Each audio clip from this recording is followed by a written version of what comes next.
What kind of a job did you do before getting into comedy? I was a school teacher. Really? I taught kindergarten through 8th grade music.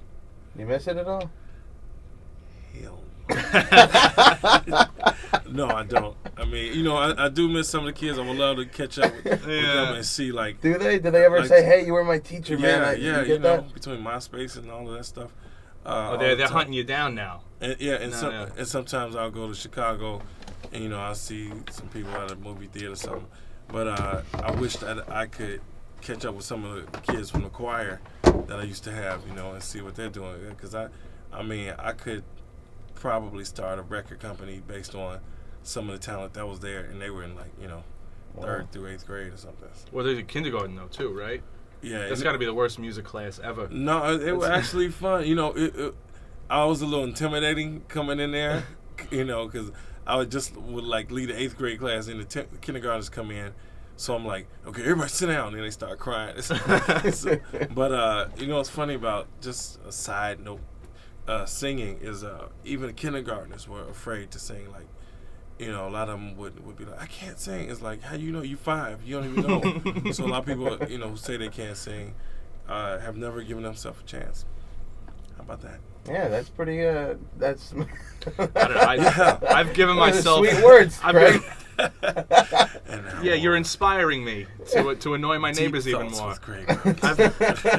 Certain people shouldn't be inspired. Yeah, I've Chris, tried. Don't ever sing. I've tried. I tried. It never works. Thank it never God. works. I can teach you how to sing right here on the radio. Really? Yeah. I'd like to see you try. Okay. Happy birthday. All right. Happy birthday. Yeah. Let's hear it. Like how it should really sound. Let me hear your version. Okay. It's gonna be terrible. Happy birthday to you. Happy birthday to you. Happy birthday, Mr. Craig Robinson.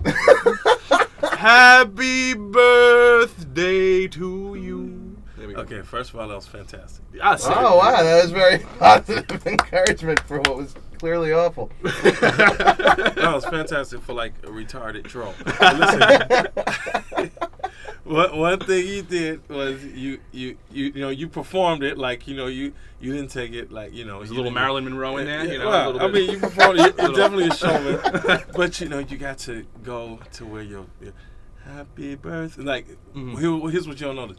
When you started the happy birthday to you, and then you started to go off because he was laughing and all that. Yeah. You started, getting a little insecure. I killed the game. So if you just, don't attack it so much, just let it come out. And Don't then take it a little bit lower.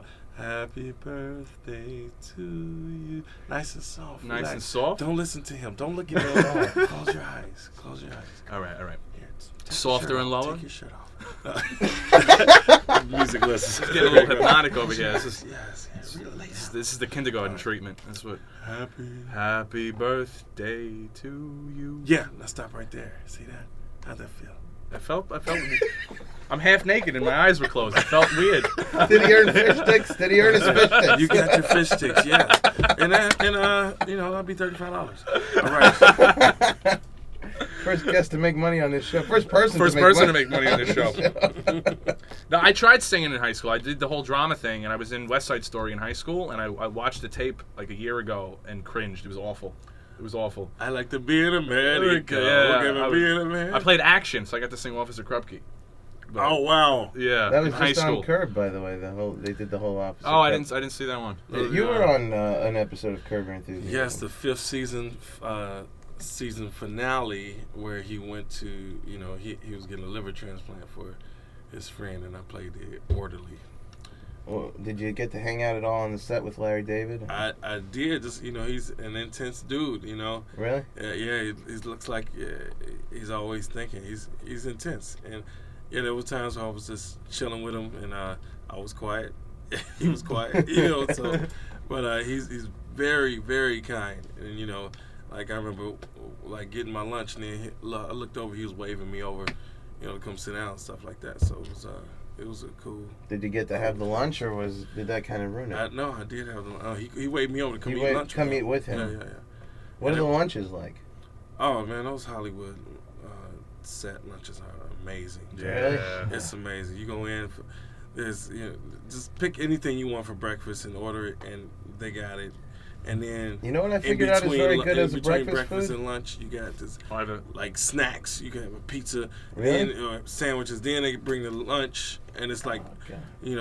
7-course meal. It's ridiculous. Wow. Chris and I can only dream of such food.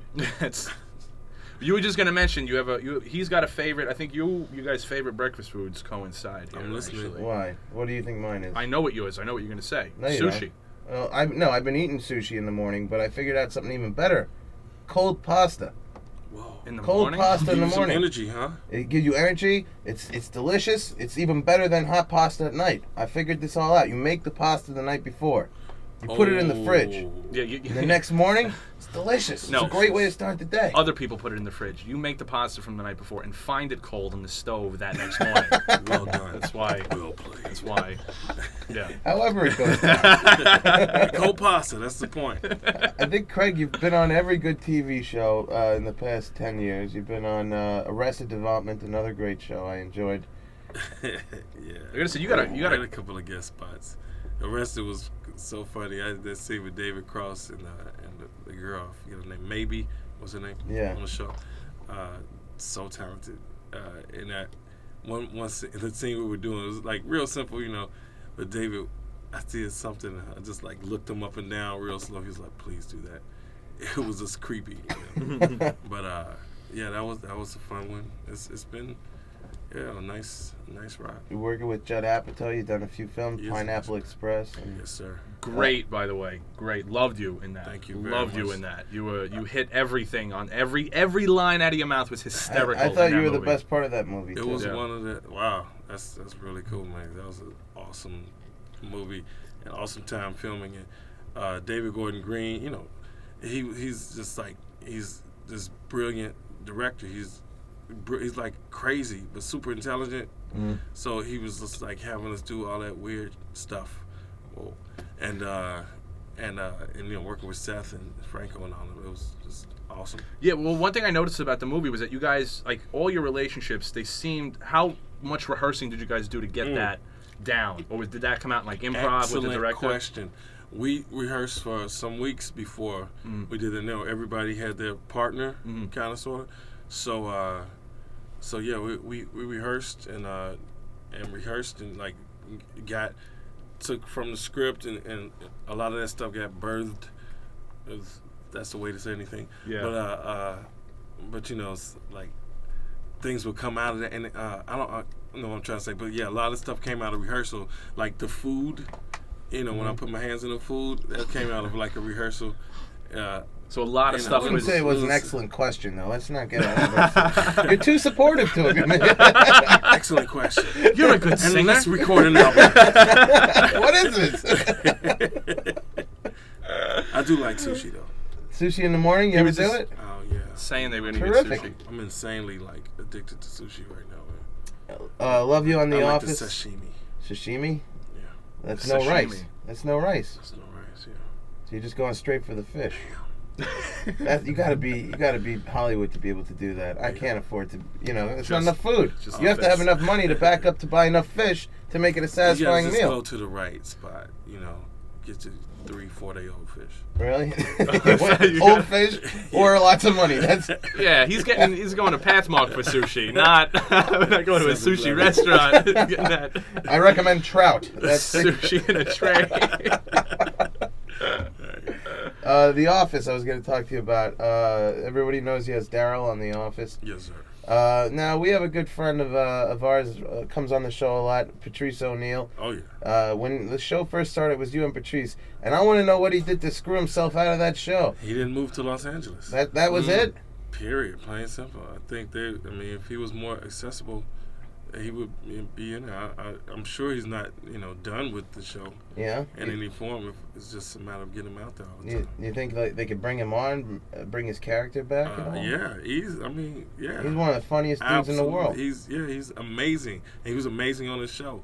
So that would be awesome to like do. So he just refused to move to L.A. Let me shut up because I really don't know, but I think that's my guess. I would imagine that's what it is, considering how knee deep he is in the New York comedy scene. to dig yourself out of I that, think like that's ridiculous. no, You no, should've I'm. moved to LA. I don't know, man. Maybe at that point in his career, I couldn't Knee imagine. deep into the knee deep into crap. That's the New Yeah, York but comedy scene. but when you're paying your bills, when you're New doing York is very when you're important in doing the when you're comedy doing 12 shows a week in New York, and that's your bread and butter, for you to pick up and go to LA. for something little like The Office, that's a terrible. Stupid kind but- of logic is that? But Patrice was comedian first, actor second. Yeah. You know what I mean? So I think There's a lot of people who are comedian first, actor second that will jump on an opportunity to be on a hot show. yeah. That's a terrible logic. Okay. George Carlin had his own sitcom. He sure did. He had a couple of them. He had the one where he was God, the Devil, and Bob, or something like that. It's a cartoon. Yeah. But yeah, Patrice is awesome. She's a good guy. Yeah, and that's awesome. where we leave off on that note. But The Office has given, like,